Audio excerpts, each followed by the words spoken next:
नीलम के लोगों पर उन्होंने बड़ा वादा पैगाम दिया।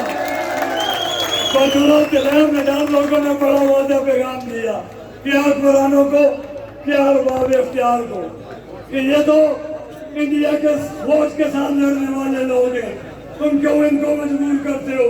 हमें फख्र है नीलम के लोगों आप पर।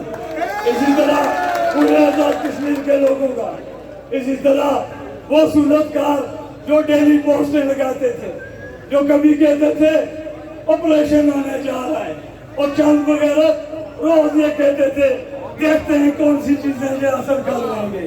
उनके लिए सिर्फ इतना सा कि तुम्हारी ब्लड लाइन गैरतों की है, तुम्हारे खून में गैरत नहीं, हम गैरतमंद लोग हैं, ये गैरतमंद लोग हैं। तुम्हारी फेसबुक पे पोस्टर लगाने से, तुम्हारे इन लोगों के हौसले तोड़ने के लिए कमेंट्स करने से कोई फर्क नहीं पड़ा। अभी भी गैरत करो, सस्ती बिजली, सस्ता आटा, या जो 40 से ऊपर चीजें जो शौकत नवाज मीर साहब आपको बताएंगे, जो 78 सालों से किसी ने नहीं हासिल की, वो चीजें हासिल करने के बाद अगर तुम हलाल के लुटने के हुए, अगर तुम अपने बाप की औलाद के हुए, तो आइंदा एक्शन कमेटी पे न बोलना, वरना तुम हरामी होगे जो एक्शन कमेटी पे बोल देगा।